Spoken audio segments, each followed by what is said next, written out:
నమో నమః. సర్వేషాం స్వాగతం. ఈరోజు మనం భగవద్గీతలోని 4వ శ్లోకాన్ని నేర్చుకుందాము. ఈ 3వ శ్లోకంలో ఏం చెప్పారు, ఎవరితో చెప్పారని చెప్పినప్పుడు ద్రోణాచార్యుని వద్దకి దుర్యోధనుడు వచ్చి, ఓ గురువుగారు, ఈ యొక్క పాండవుల సైన్యాన్ని చూడండి, మీ శిష్యుడైనటువంటి దృష్టద్యుమ్నుడు ఎంత ఒక సమూహంగా ఏర్పరచబడ్డాడు అని చెప్పడం జరిగింది. 4వ శ్లోకంలో అదే దుర్యోధనుడు మిగతా వ్యక్తుల గురించి, అంటే ఇప్పుడు ఈ శ్లోకంలో ఒక దృష్టద్యుమ్నుడి గురించి చెప్పాడు, బట్ ఇక ఈ రాబోయే 4, 5, 6 శ్లోకాలలో వివిధ వీరుల గురించి చెప్తున్నాడు. వాళ్ళ యొక్క పేర్లు ఎవరెవరు అన్నారు. ముందుగా శ్లోకం: అత్ర శూర మహేశ్వాస భీమార్జున సమయుధి యుయుధానో విరాటస్య ద్రుపదస్య మహారథ. మనం పద విభజన చేస్తాం. అత్ర అంటే ఇక్కడ, కామనకి ఇది ఒక సర్వనామం. అత్ర అంటే ఇక్కడ, తత్ర అంటే అక్కడ.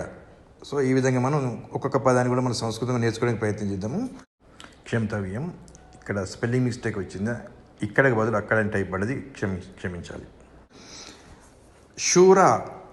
శూర అంటే ఏకవచనం, శూరులు వీరులు. దానవీర శూరకర్ణ సినిమా ఉంది కదా, అదేవిధంగా శూర అంటే వీరుడు, శూరుడు అనేది దానికి పడతాం. దీన్ని ప్లూరల్ బహువచనం చేయాలంటే దానికి దీర్ఘం తీయాలి. శూర ఏకవచనం, శూరాహ బహువచనాలు, శూరులు వీరులు. ఎప్పుడైతే ఈ శ్లోకానికి వస్తుందో అప్పుడు కాస్త ఏమైందంటే అహా కేవలం శూరా మాత్రమే వస్తుంది. మహేశ్వాస, ఇది 3 పదాల యొక్క కలయిక. మహా, ఇషు, ఆస. మహా అంటే మాకు తెలుసు గొప్పదైంది, వెరీ గ్రేట్. ఇశ్వాస, ఇషు ప్లస్ ఆస. ఇషు మీన్స్ బాణం, ఆస మీన్స్ ఉపయోగించేవాడు, అంటే బాణాన్ని ఉపయోగించేవాడు. సో మహేశ్వాస అంటే గొప్పమైన బాణాలను ఉపయోగించేవారుగా మనం తీసుకోవచ్చు. ఈ విధంగా అంటే గొప్ప ధనుర్ధారి అనే పదానికి మనం తీసుకోవచ్చు. తర్వాత భీమార్జున సమ.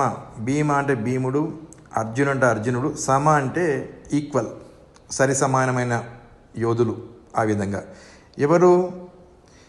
ఈ యుధి అంటే అంటే యుద్ధం, ఈ అంటే లోపల. ఇది కామన్గా సప్తమి విభక్తి కిందకి వస్తుంది. యాక్చువల్గా సప్తమి విభక్తి నేను గద్య భాగంలో నేర్చుకుంది మాత్రం ఏక వాడుకుంటాం కామన్గా. ఇక్కడ ఈ అని వచ్చింది, బట్ మేము ఏగా వాడుతుంటాం అక్కడ. అది ఉదాహరణకి గృహం అంటే ఇల్లు, ఇంటి లోపల అని ఏమంటాము గృహే, ఇంటి లోపల. దేవాలయం లోపల, లేకపోతే పాఠశాల లోపల. సో అది ఏగా వాడుతుంది, సప్తమి విభక్తి లోపల. ఇక్కడ ఈ కూడా యుధి అంటే యుద్ధం లోపల అనగా వాడారు.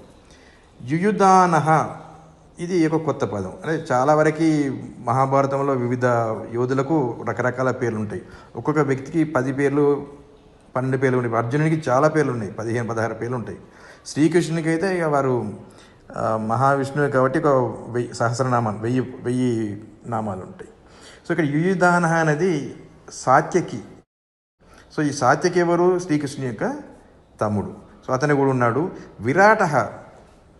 విరాటరాజు. ద్రుపదరాజు అంటే ద్రౌపది యొక్క తండ్రి గారు. మహారథ, మహా ప్లస్ రథ, మహారథ అంటే గొప్పవారు, గొప్ప సారథులు అనే విధంగా మనం వాడుకోవచ్చు. సో ఇప్పుడు మనం మొత్తం ఈ శ్లోకం యొక్క అర్థం తీసుకుంటే, ఈ యుద్ధంలో ఇక్కడ ఉన్న వీరులు గొప్ప ధనుర్ధారులు.